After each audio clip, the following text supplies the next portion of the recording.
श्रीमन्महागणाधिपतये नमः। लक्ष्मीनारायणाभ्यां नमः। उमामहेश्वराभ्यां नमः। वाणीहिरण्यगर्भाभ्यां नमः। शचीपुरन्दराभ्यां नमः। मातापितृचरणकमलेभ्यो नमः। इष्टदेवताभ्यो नमः। कुलदेवताभ्यो नमः। ग्रामदेवताभ्यो नमः। स्थानदेवताभ्यो नमः। वास्तुदेवताभ्यो नमः। सर्वेभ्यो देवेभ्यो नमः। सर्वेभ्यो ब्राह्मणेभ्यो नमः। ओम सिद्धिबुद्धिसहिताय श्रीमन्महागणाधिपतये नमः। महाराज जनक जी ने दशरथ, चारों भाइयों श्री राम, लक्ष्मण, भरत, शत्रुघ्न और समस्त बारात को सुंदर चारों विधि के व्यंजन और छवों रस से शोभित व्यंजन को कराया। फिर पान देकर जनक महाराज ने समाज सहित दशरथ जी का पूजन किया और फिर राजाओं के शिरमौर चक्रवर्ती महाराज दशरथ जी प्रसन्न होकर जनवासे को चले। और इधर जनकपुर में नित्य नए मंगल हो रहे हैं। दिन और रात पल के समान बीत जाते हैं और चारों कुमारों को सुंदर वधुओं सहित देखकर दशरथ जी के मन में जितना आनंद है वह किस प्रकार कहा जा सकता है। और दशरथ जी प्रातः नित्य क्रिया करके गुरु वशिष्ठ जी के पास गए और उनके मन में महान आनंद और प्रेम भरा हुआ है कि प्रातः क्रिया करिगे गुरु पाही, महाप्रमोद प्रेम मन माही। करि प्रणाम पूजा कर जोरी, बोले गिराय मिय जनु बोरी। तुम्हारी कृपा सुनहु मुनि राजा, भयऊँ आजु मैं पूरन काजा। कहते हैं कि हे मुनिराज, आपकी कृपा से आज मैं पूर्ण काम हो गया और अब सब विप्र को बुलाइए। अब सब विप्र बोलाई गोसाई, देहु धेनु सब भांति बनाई। सुनि गुर करि महिपाल बड़ाई, पुण्य पठे मुनि वृंद बुलाई। दशरथ जी कहते हैं कि हे स्वामिन, अब आप सब ब्राह्मणों को बुलाकर और उनको सब तरह यानी गहनों कपड़ों से सजी हुई गौओं को दीजिए। इतना सुनकर गुरुजी ने राजा की बड़ाई किया और फिर मुनिगणों को बुलवा भेजा। वामदेव अरु देव ऋषि, वाल्मीकि जाबाल। आए मुनि बर निकर तब, कौशिकादि तपसाली। फिर वामदेव, देवर्षि नारद, वाल्मीकि, जाबाली और विश्वामित्र आदि तपस्वी श्रेष्ठ मुनियों के समूह आए। और आज का प्रसंग इसी से आगे कि दंड प्रणाम सब ही नृप कीन्हे, पूजी सप्रेम बरासन दीन्हे। 4 लक्ष बर धेनु मंगाई, काम सुरभि समशील सुहाई। भाई राजा ने सबको दंडवत प्रणाम किया और महाराज दशरथ जी ने प्रेम सहित पूजन किया और उन्हें उत्तम आसन दिया। और 1 2 नहीं 4 लाख उत्तम गायें मंगवाई, 4 लक्ष बरधेनु मंगाई और वो धेनु कैसी हैं? काम सुरभि समशील सुहाई, जो काम धेनु के समान अच्छे स्वभाव वाली और सुहावनी। सब विधि सकल अलंकृत कीन्ही, मुदित महिप महि देवन दीन्ही। करत विनय बहु विधि नर नाहु, लहू आजु जग जीवन लाहू। और उन पर सब प्रकार से यानी गहनों और कपड़ों से सजाकर राजा दशरथ जी ने प्रसन्न होकर भूदेव ब्राह्मणों को दिया। और राजा बहुत तरह से विनती कर रहे हैं, और क्या कि लहू आजु जग जीवन लाहू, कि जगत में मैंने आज ही जीने का लाभ पाया है। तो पाई शीस मही सुअनंदा, लिए बोली पुनि जाचक वृंदा। अब ब्राह्मणों से आशीर्वाद पाकर राजा आनंदित हुए और फिर याचकों के समूहों को बुलवा लिया।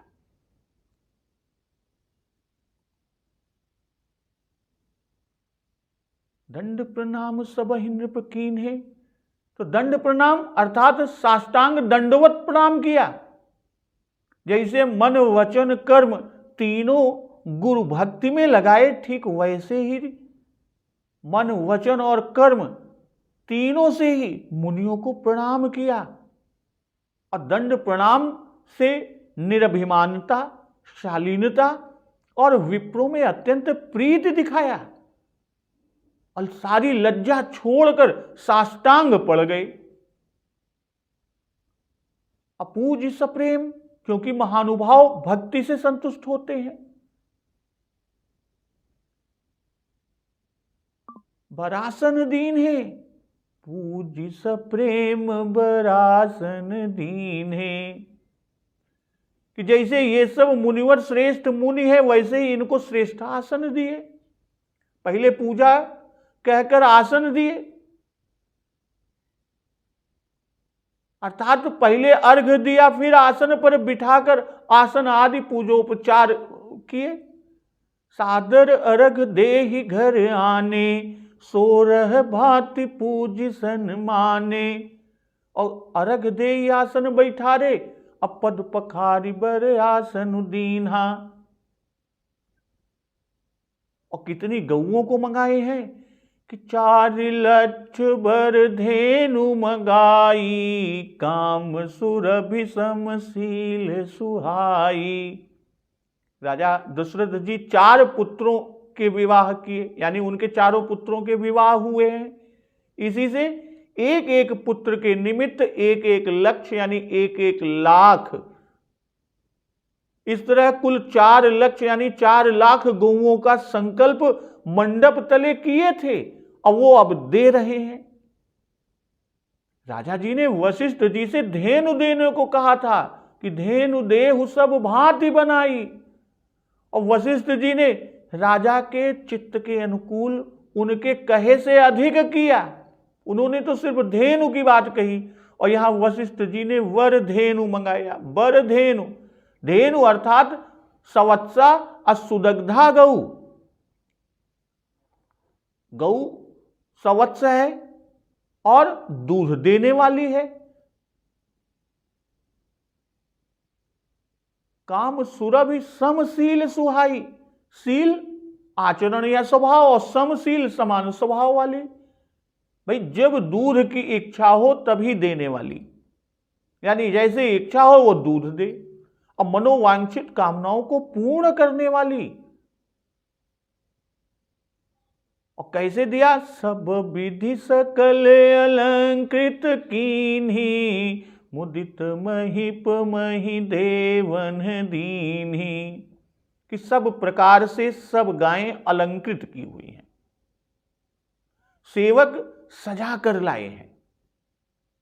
अब मुदित महिप महि देवन दीन्ही, कि मुदित या गायों को, गौओं को सब प्रकार अलंकृत देखकर राजा मुदित हुए, प्रसन्न हुए और प्रसन्न होकर दिए। कि मुदित महिप महि देवन दीनी, और श्री राम जी का स्मरण करते, दान देते, और गुरु को प्रणाम करने में हर्ष होना भी चाहिए कि राम ही सुमिरत रन भीरत, देत परत गुर पाए, तुलसी जिन्हई न पुलक तनु, ते जग जीवत जाए। दोहावली में उल्लेख है। अमुदित महिप महि देवन दीनी, दान देने में हर्ष। महिप महि देवन का भाव कि राजा महि की रक्षा करते हैं, इसी से उन्होंने महि के देवताओं महिदेवों को प्रसन्न किया, क्योंकि इन्हीं की कृपा से महि की रक्षा भी होती है। और गऊ को देने के बाद करत विनय बहु विधि नर नाहू, लहऊ आजु जग जीवन लाहू। श्री दशरथ महाराज की मुनियों में गुरु भावना है, यहां पर दिखा रहे हैं। जैसे उन्होंने गुरु को प्रणाम किया, उनका पूजन किया और हाथ जोड़े कि कर प्रणाम पूजा कर जोरी, वैसे ही मुनियों को प्रणाम किया, उनकी पूजा किया और आसन दिया कि दंड प्रणाम सब ही नृप कीन्हे, पूजी सप्रेम बरासन दीने। भाई वशिष्ठ जी के आसन पर गए थे, इसी से वहां वशिष्ठ जी को आसन देना नहीं हुआ। अब गुरु से विनय की थी कि तुम्हारी कृपा सुनहु मुनि राजा, भयऊ आजुमय पूरन काजा। तो वैसे ही मुनियों से विनय करते हैं कि लहू आजु जग जीवन लाहू। और करत विनय का भाव कि बड़े लोग पदार्थ देकर विनय करते हैं कि दाई जिदियो बहु भांति पुनि कर जोरि, हिम भूधर कहो का देव पूरन काम, शंकर चरण पंकज गही रहो। हिमवंत झिम गिरिजा महेश ही हरहि, श्री सागर दई, तिम जनक राम ही सिय समर्पी, विश्व कल कीरति नई। क्यों करे विनय विदेह, कियो विदेहु मूरत सांवरी। तो वैसे ही यहां पर राजा गौएं देकर विनती कर रहे हैं, और दान देकर विनय करना यह आदर दान सूचित करता है। इससे देने में निरभिमानिता पाई जाती है, किसी प्रकार का कोई अभिमान नहीं होता। अब बहुविधि कि मैं आपको कुछ देने योग्य नहीं हूं, आप तो पूर्ण काम है, साधु भाव से प्रसन्न होते हैं, और यही सोचकर यह कुछ आपको समर्पण करता हूं। आपके दर्शनों से मुझे जीवन का लाभ मिल गया, जीवन सफल हुआ। आपके आगमन से मेरे बड़े भाग्य उदय हुए, हमारे तो भाग्य खुल गए। तो पाई शीस मही सुअनंदा, लिए बोली पुनि जाचक वृंदा। भाई राजा की विनती सुनकर सबने आशीर्वाद दिया, और आशीर्वाद पाकर राजा दशरथ जी प्रसन्न हुए, क्योंकि मुनियों का आशीर्वाद तो अमोघ है, उनका मिलना भी बड़ा दुर्लभ है, बड़ी दुर्लभता से मिलता है मुनियों का आशीष। अब बड़ा सौभाग्य जानकर राजा दशरथ जी आनंदित हो रहे हैं। अलिए बोली पुनि जाचक वृंदा। पहले कहा कि बड़े भोर भूपति मन जागे, जाचक गुण गण गावन लागे, तो उन्हीं को अब बुलाया। पुनि अर्थात विप्रों को देने के पश्चात जाचकों को बुलाया। भाई गोदान देने में बहुत बातों का विचार होता है, इसी से मुनियों को गुरु जी के द्वारा बुलवाया और याचकों को स्वयं बुलाया। और याचक गोदान लेने के अधिकारी है नहीं, इससे उनको अब बुलाया, यानी मुनि को दान देने के पश्चात। तो कनक बसन मनिहय गय चंदन, दिए बूझि रुचि रवि कुल नंदन। चले पढ़त गावत गुण गाथा, जय जय जय दिनकर कुलनाथा। यही विधि राम वियाह उछाहू, सकैन बरनि सहस मुख जाहू।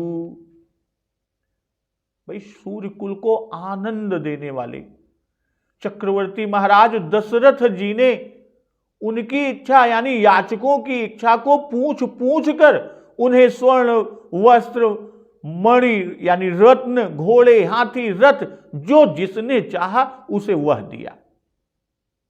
दिए बूझ रुचि रविकुल नंदन, चले पढ़त गावत गुण गाथा, जय जय जय दिनकर कुलनाथा। और वे पढ़ते गुण गाथा गाते हुए चले। सूर्य कुल के नाथ की जय हो, जय हो, जय हो। इस तरह यही विधि राम वियाह उछाहू, सकैन बरनि सहस मुख जाहू। तो इस तरह श्री रामचंद्र जी के विवाह का उत्सव हुआ। जिसके सहस्त्र मुख है वो भी उसे वर्णन नहीं कर सकता। बार बार कौशिक चरण सी सुनाई कहराऊ, यहु सब सुख मुनि राज तब कृपा कटाक्ष पसाऊ। कि विश्वामित्र जी के चरणों में बारंबार प्रणाम करके राजा जी कहते हैं कि हे मुनिराज, यह सब सुख आपकी कृपा कटाक्ष का प्रसाद है। कनक बसन मणि हय गय चंदन, दिए बूझि रुचि रविकुल नंदन। कनक, वस्त्र और मणि पहनने की चीजें हैं और घोड़े, हाथी, रथ सवारी की चीजें। तो पहले सबको वस्त्र और आभूषण पहनाकर और जो जैसी वस्तु चाही यानी याचकों ने जैसा चाहा, जो उनकी रुचि थी, उसे रथ आदि में रखकर उनके रुचि के अनुकूल सवारी पर चढ़ाकर तब विदा किया। अब बूझ रुचि से याचकों का आदर पूर्वक दान सूचित किया। जिसमें रुचि नहीं वह वस्तु पाने से प्रसन्नता नहीं होती, और मन की वस्तु मिलने से चित्त प्रसन्न होता है।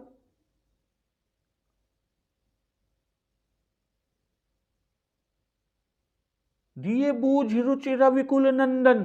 तो रविकुल नंदन उदारता देखकर रविकुल प्रसन्न होता है। राजा ज्यों ज्यों उदारता दिखाते हैं त्यों त्यों रघुवंशी सुखी होते हैं। कहने का भाव कि जैसे राजा सब वस्तु देकर रघुवंशियों को आनंद देते हैं, वैसे ही याचकों को देकर आनंदित किए। राजा ने अपने घर के लोगों के समान ही याचकों को भी दिया। तो इस कुल में उदारता सदा से प्रसिद्ध चली आती है कि मंगन लहै न जिनके नाही। और सब कुछ पाने के बाद चले पढ़त गावत गुण गाथा, जय जय जय दिनकर कुलनाथा। भाई भाट जो थे वो पढ़ते चले, गुण गायक गुण गाते चले, और इनके अतिरिक्त और जो याचक हैं वे जय जयकार करते चले। क्योंकि जो पढ़े हैं वे आशीर्वाद आदि के श्लोक पढ़ते हुए चले, भाट आदि गुण गाथा गाते हुए चले, और सभी जय जयकार करते हुए चले। और जय जयकार कर रहे हैं कि जय जय जय दिनकर कुलनाथा। भाई सूर्य कुल उदार है, आप उस कुल के नाथ हैं, तो ऐसी उदारता आपके योग्य ही है। रविकुल नंदन अर्थात सूर्य वंश के आनंद दाता, और उसी संबंध से याजक कहते भी हैं कि रविकुल नाथ की जय हो, जिसमें रविकुल सदा आनंदित रहे। तो 3 बार जय कहकर सदा जय को दिखा रहे हैं, जय को बोल रहे हैं।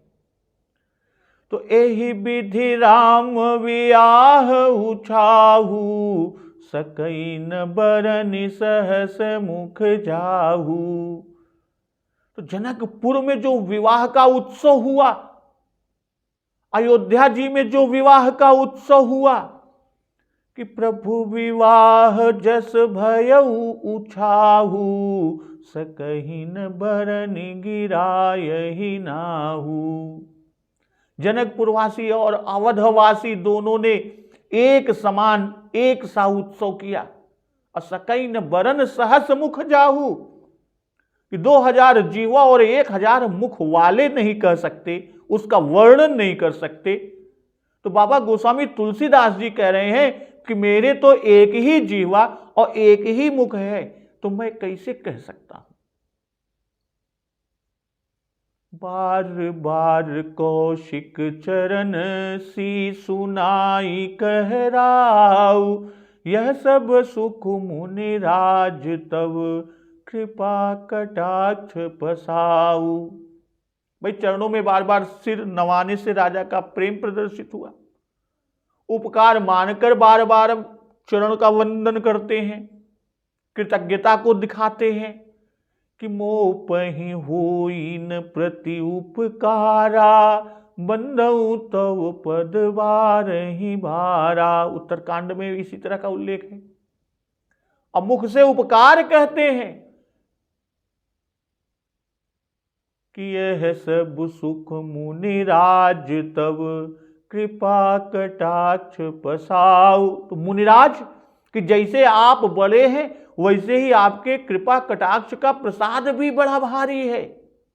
भाई मुनियों और याचकों के चले जाने के पश्चात विश्वामित्र जी के चरणों की वंदना की, क्योंकि ये तो अपने साथ जनवासे में ही हैं, इन्हें अभी कहीं जाना नहीं है और सब बाहर से बुलाए गए थे और उन्हें अपने अपने स्थानों को लौटना भी था। और इधर जनक जी का जो स्नेहशील है, विभूति कि राजा सब प्रकार सराहना करते हैं कि जनक स्नेहुशील कर तूती, नृपु सब भांति सराह विभूति। जनक जी के स्नेह, शील, करनी और विभूति की राजा दशरथ जी सब प्रकार सराहना कर रहे हैं कि दिन उठ विदाय अवधपति मांगा, राखहि जनकु सहित अनुरागा। प्रतिदिन उठकर अवधेश जी महाराज विदा मांगते हैं, चलने की आज्ञा मांगते हैं और उधर जनक जी अनुराग पूर्वक उनको रोके रखते हैं। नित नूतन आदरु अधिकाई, दिन प्रति सहस भांति पहुनाई। इधर नित्य नया आदर सत्कार बढ़ता जाता है, अब प्रतिदिन हजारों प्रकार से मेहमानी होती है। नित नव नगर आनंद उछाहू, दशरथ गवनु सोहाइन काहू। नगर में नित्य नवीन आनंद उत्सव हो रहा है और श्री दशरथ जी का जाना किसी को नहीं सुहाता। कोई भी नहीं चाहता कि दशरथ जी जाएं। दशरथ जी जाएंगे, उनके साथ चारों पुत्र जाएंगे और फिर चारों उनकी बहुएं यानी जनकपुर की चारों कन्याएं जो इस समय महाराज दशरथ जी की पतोहू है। बहुत दिवस बीते एहि भांति, जनु स्नेह रजु बंधे बराती। तो इस प्रकार बहुत दिन बीत गए, अब मानो बराती प्रेम रूपी रस्सी से बंधे हुए हैं। जनक स्नेहु शील कर तूती, नृपु सब भांति सराह विभूति। भाई राजा ने जनक जी का इस शील और स्नेह देखा। कर झोरी जनक बहोरी, बंधु समेत कौशल राय सो, बोले मनोहर बयन सान, स्नेह शील सुभाय सो। श्री राम। संबंध राजन रावरे हम बड़े अब सब विधि भये, एहि राज साज समेत सेवक जानिबे बिनु गत लय। इसी से शील और स्नेह की सराहना करते हैं, नित्य पहुनाई करते हैं और नाना प्रकार के पदार्थ अर्पण करते हैं। यही करतूत ही है जिसकी प्रशंसा करते हैं राजा दशरथ जी। भाई शील स्नेह मन की वृत्ति है और करतूत तन की है, तो इस तरह मन और तन दोनों की सराहना कर रहे हैं। दिन उठ विदाय अवधपति मांगा, राखहि जनकु सहित अनुरागा। दिन यानी नित्य प्रति प्रतिदिन रोज सदा, यानी जब से उठा थे रोज वही से विदा मांगा थे कि अब हमका अवध जाई दे। दिन उठी कि बहुत टिके टिके जी घबराई गा है, बारात लगन से बहुत दिन पहले आए रही, विवाह हो जाए पर भी कई दिन हो गए, जनक जी अब विदा नाय करता है। यह लिए नित्य प्रति रोजे विदा मांगत हैं। सवेरे सवेरे प्रातः काल उठ के नित्य क्रिया करे चाहिए, वो का नहीं करते। उठते ही मान पहले विदा मांगत हैं कि हमका जा ही दे, चल ही दे। अगर विदा कही दे तो नित्य कर्म ना होगा तो रास्ते ही में कतो नित्य क्रिया कैलीन जाए। और अवधपति भाई अवध के लिए विदा मांगत है। राजा दशरथ जी के अवध अत्यंत प्रिय बा और ओका बारंबार स्मरण होता है। अवध छोड़े बहुत दिन हो गए बा, यही बड़े विदा मांगत के लिए अवधपति। राखहि जनक सहित अनुरागा, भाई बड़े लोग अनुराग के वश में होते हैं, प्रेम के वश में होते हैं। और जैसा आगे अभी उल्लेख आए कि जनु स्नेह रजु बंधे बराती, और इधर नित्य नूतन आदरु अधिकाई, दिन प्रति सहस भांति पहुनाई। भाई आदर नित्य नवीन है, नित्य अधिक है, रोजे अधिक हो जाता आदर। कहे का आशय यह है कि भाव सहित जोन पहुनाई होता है उसी का प्रशंसा होती है। तो नित्य नव नगर आनंद उछाहू, दशरथ गवनु सोहाइन काहू। भाई दिन प्रति सहस भांति पहुनाई कहकर कि नित्य नव नगर आनंद उछाहू। ई कहे के भाव कि जैसे जनक जी पहुनाई करत हैं वैसे ही जनकपुर के लोग भी राजा के पहुनाई करत हैं। यही अभिप्राय पहले कि यही विधि सब ही भोजन कीन्हा, आदर सहित आचमनु दीन्हा। देई पान पूजे जनक दशरथ सहित समाज। तो जनक जी के यहाँ की पहुनाई है। एक के बाद पूर्वासियन के हिया के पहुनाई कहा थे कि नित्य नूतन मंगलपुर माही, निमिष सरिस दिन जामिनी जाही।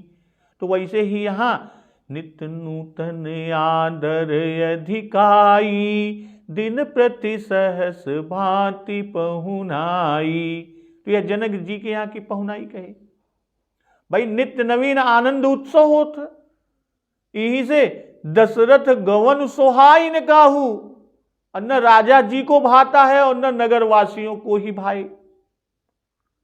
इस तरह बहुत दिवस बीते ही भांति, जनु स्नेह रजु बंधे बराती। यही भांति भाई पहले तो बारात विवाह के लिए टिकी रही, अब विवाह के दिन आए तब विवाह भ।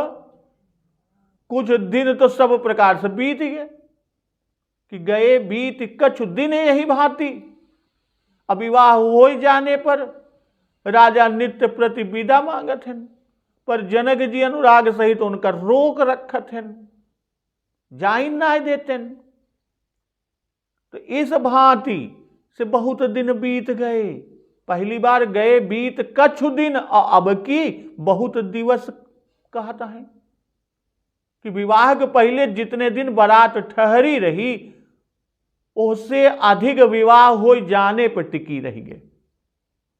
यही भांति कहकर कि बारात दुई भांति से टिकी रही।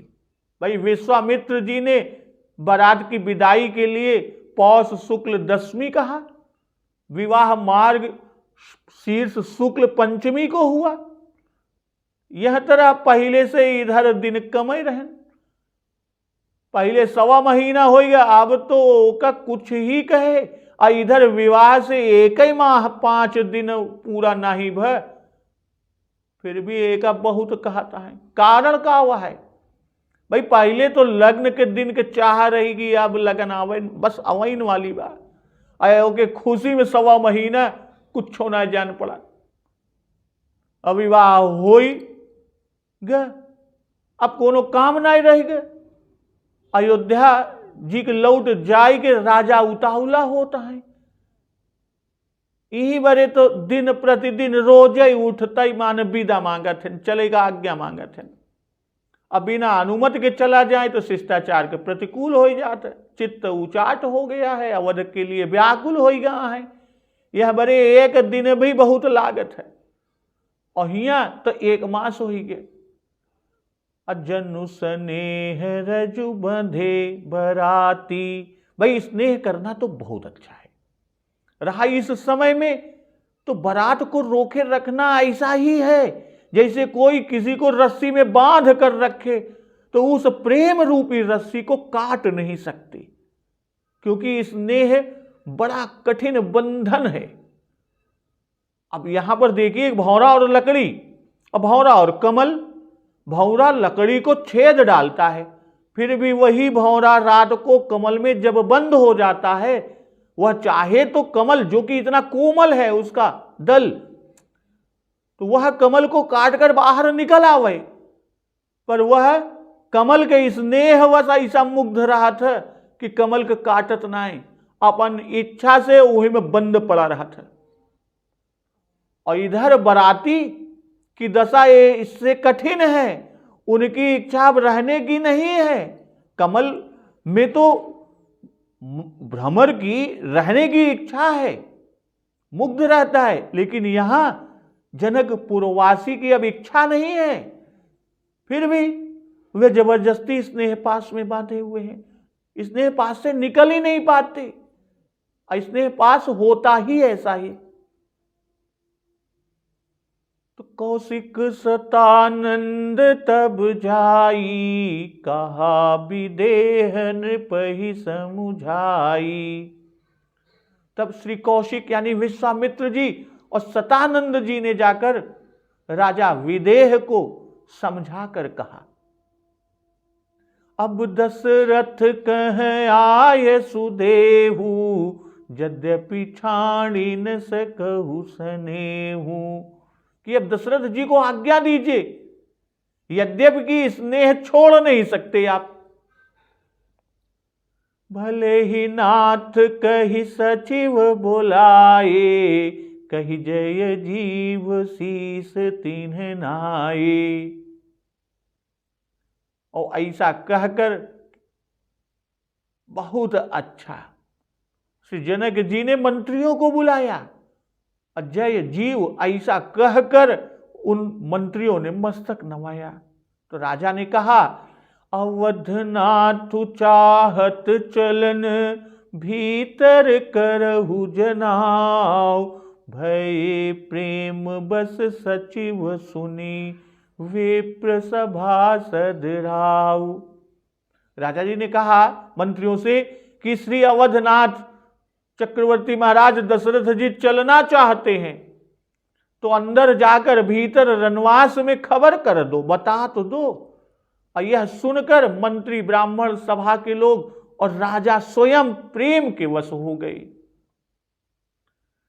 तो कौशिक सतानंद तब जाई, कहा विदेह नृपहि समुझाई। तब जाई। अर्थात जब बहुत दिन बीत गए और राजा जनक जी विदा नाय करत हैं, तब कौशिक यानी विश्वामित्र जी और सतानंद दोनों ओर के महात्मा समझावे भरे गए। कौशिक जी दशरथ जी की ओर के और सतानंद जी जनक जी की ओर के हैं। भाई दशरथ जी ने विश्वामित्र जी को भेजा क्योंकि जनक जी विश्वामित्र जी के प्रति कृतज्ञ हैं, विश्वामित्र जी का बड़ा उपकार मानते हैं। अब विश्वामित्र जी का जनक जी पर बड़ा एहसान है और दबाव है। क्यों? क्योंकि इन्हीं के साथ राम लक्ष्मण आए थे विवाह, और जनकपुर में बारात सहित दशरथ जी के आगमन का कारण भी मुख्य यही है। यह बड़े जनक जी विश्वामित्र जी के वचन अवश्य मनी हैं, और सतानंद जी जनक जी के कुल गुरु हैं, पुरोहित हैं, तो उनके वचन को विशेष कर मानेंगे, इसलिए दोनों साथ ही साथ गए। तो चाहे विश्वामित्र जी ने इन्हें साथ क्यों न लिया और सतानंद जी को, इस तरह दोनों ओर के एक एक महात्मा के समझाने का विशेष प्रभाव पड़ेगा। तो कहा विदेह नृपहि समुझाई। विदेह नृपहि कि आप राजा हैं, जानते हैं कि बिना राजा के राज्य का कार्य नहीं चलता, प्रजा दुखी होती है और प्रजा के दुख से राजा का भला नहीं होता। भाई विदेह नाम देकर बता रहे हैं कि जैसे आप देह सुध सब कुछ भूले रहते हैं, वैसे ही आपने विदा करना भी भुला दिया है। और समुझाई कि राजकार्य में बड़ा विघ्न होता है और बड़ा विघ्न होता होगा, आप फिर बुलावेंगे तो वे फिर आ जाएंगे। यद्यपि आप विदेह है तथापि व्यवहार बरतना तो उचित ही है। तो अब दशरथ कह आये सुदेहु, यद्यपि छाणी न सकहु। अब क्या न सकहु? स्नेहु, आप स्नेह को नहीं त्याग सकते। और कहते हैं कि महाराज जी चलना चाहते हैं, आयस देहु, राजा आपके अधीन हैं, आपकी आज्ञा चाहते हैं, यानी बहुत दिन हो गए, अब उन्हें चलना है, वो अवध जाना चाहते हैं। यद्यपि छाड़ न सकहु स्नेहु, स्नेह क्यों नहीं छोड़ना चाहते? क्योंकि इसी के संकोच से, आपके स्नेह के संकोच से ही राजा दशरथ जी टिके रहे। सीलु स्नेहु छाड़ नहीं जाई, असमंजस बस भेर घुराई। इसलिए कहते हैं कि आप राजा पर स्नेह छोड़ नहीं सकते, और राजा आपके स्नेह रज्जु, स्नेह की रस्सी में बंधे हैं, और वे स्नेह तोड़ नहीं सकते, कि आप ही अपने स्नेह रूपी रज्जु से उन्हें छोड़ दीजिए, उन्हें आज्ञा दे दीजिए। तो भले ही नाथ कही सचिव बुलाए, कही जय जीव शीस तिन्ह पाए। भले ही नाथ कही सचिव बुलाए, कही जय जीव शीस तिन्ह नाए। भाई भले ही नाथ कहकर दोनों महात्माओं के वचनों का आदर किए महाराज जनक जी, और उनकी आज्ञा को माना, इसलिए सचिव को बुलाया। भाई विश्वामित्र जी, सतानंद जी और जनक जी की वार्ता एकांत में हुई, मंत्री पास में नहीं थे। बातचीत हो जाने पर तब मंत्रियों को पास में बुलाए। कही जय जीव बैठ सिरुनाई, यह मंत्रियों का शिष्टाचार है। जय जीव एक प्रकार का अभिवादन है, जिसका अर्थ है जय हो और जियो। और राजा जी मंत्रियों से कहते हैं कि अवधनाथ चाहत चलन, भीतर करहु जनाऊ। भय प्रेम बस सचिव सुनी, विप्र सभासद राव। जनक जी ने मंत्रियों से कहा कि अयोध्या के नाथ चक्रवर्ती महाराज दशरथ जी चलना चाहते हैं, भीतर रनिवास में जाकर खबर कर दो। भाई अवध पर कृपा करके अवध के लिए चलना चाहते हैं। भाई अवध वासियों को श्री राम और लक्ष्मण भाइयों और बहुओं का दर्शन करा के उनको सनाथ करना चाहते हैं, उनको भी आनंदित करना चाहते हैं। अब भीतर करहु जनाऊ कि रनवास को चलने की सूचना देने का भाव कि सब कन्याओं की विदाई की तैयारी कर दें। अभय प्रेम बस सचिव सुनी विप्र सभासद राऊ।